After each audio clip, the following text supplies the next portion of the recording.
ನಮಸ್ಕಾರ ವೀಕ್ಷಕರೇ, ಇವತ್ತಿನ ಈ ವಿಡಿಯೋಕ್ಕೆ ತಮ್ಮೆಲ್ಲರಿಗೂ ಸ್ವಾಗತ.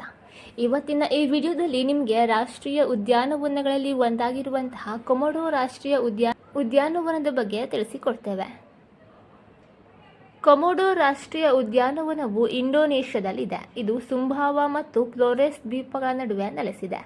1980ರಲ್ಲಿ ಸ್ಥಾಪಿತಗೊಂಡ ಈ ಉದ್ಯಾನವನವು ಯುನೆಸ್ಕೋ ವಿಶ್ವ ಪರಂಪರೆಯ ತಾಣವಾಗಿದ್ದು, ವಿಶಿಷ್ಟ ಜೀವ ವೈವಿಧ್ಯತೆ ಮತ್ತು ನೈಸರ್ಗಿಕ ಸೌಂದರ್ಯದೊಂದಿಗೆ ಪ್ರಸಿದ್ಧಿಯನ್ನು ಪಡೆದಿದೆ.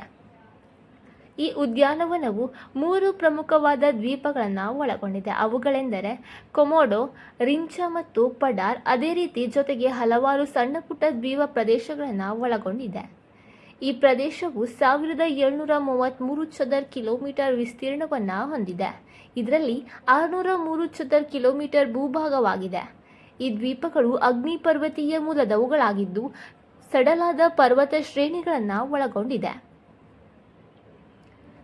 ಅದೇ ರೀತಿಯಾಗಿ ಈ ಉದ್ಯಾನವನವು ಬಿಸಿ ಗಾಳಿಯ ತಾಪಮಾನ 40 ಡಿಗ್ರಿ ಸೆಲ್ಸಿಯಸ್ ಅನ್ನು ತಲುಪಬಹುದಾಗಿದೆ. ವರ್ಷಕ್ಕೆ 800 ರಿಂದ 1000 ಮಿಲಿಮೀಟರ್ ಮಳೆಯಾಗುತ್ತದೆ. ಮೇಯಿಂದ ಅಕ್ಟೋಬರ್ ತಿಂಗಳವರೆಗೆ ಶುಷ್ಕ ಹವಾಮಾನ ಮತ್ತು ಪ್ರವಾಸಕ್ಕೆ ಅನುಕೂಲಕರವಾದ ಸಮಯವಾಗಿದೆ. ಅದೇ ರೀತಿಯಾಗಿ ಇಲ್ಲಿನ ಜೀವ ವೈವಿಧ್ಯತೆಯನ್ನು ನೋಡೋಣ ಬನ್ನಿ. Komodo dragon. ಕೊಮೊಡೊ ಉದ್ಯಾನವನವು ವಿಶ್ವದ ಅತಿ ದೊಡ್ಡ ಸರೀಸೃಪಗಳಲ್ಲಿ ಒಂದಾದ ಕೊಮೊಡೊ ಡ್ರ್ಯಾಗನ್ಗಾಗಿ ಪ್ರಸಿದ್ಧಿಯನ್ನು ಪಡೆದಿದೆ. ಇದು 3 ಮೀಟರ್ ಉದ್ದವಿದ್ದು, ಸುಮಾರು 5700 ಡ್ರ್ಯಾಗನ್ಗಳು ಉದ್ಯಾನವನದಲ್ಲಿ ವಾಸಿಸುತ್ತದೆ. ಟಿಮೋರ್ ಜಿಂಕೆ, ಕಾಡು ಹಂದಿಗಳು, ಪಕ್ಷಿಗಳು, ಅದೇ ರೀತಿಯಾಗಿ ಅನೇಕ ಉಷ್ಣವಲಯದ ಪ್ರಾಣಿಗಳಿಗೆ ಈ ಉದ್ಯಾನವನ ನೆಲೆಯಾಗಿದೆ.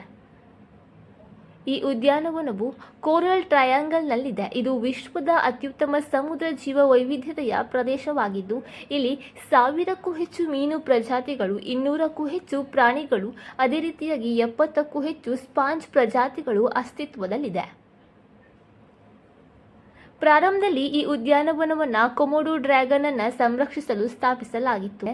ಈಗ ಸಂಪೂರ್ಣ ಪರಿಸರವನ್ನೇ ರಕ್ಷಣೆ ಮಾಡುವ ಪ್ರಯತ್ನ ನಡೆಯುತ್ತಿದೆ.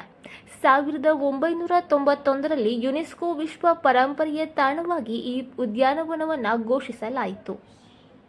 ಕೊಮೊಡೊ ರಾಷ್ಟ್ರೀಯ ಉದ್ಯಾನವನಕ್ಕೆ ಲಾಬುಆನ್ ಬಾಜೊ ಎಂಬ ಊರಿನಿಂದ ಪ್ರವೇಶಿಸಲು ಸಾಧ್ಯವಿದೆ. ಇಲ್ಲಿ ವಿಮಾನ ನಿಲ್ದಾಣವಿದ್ದು, ದ್ವೀಪಕ್ಕೆ ಬೋಟ್ ಮೂಲಕ ತಲುಪಬಹುದಾಗಿದೆ.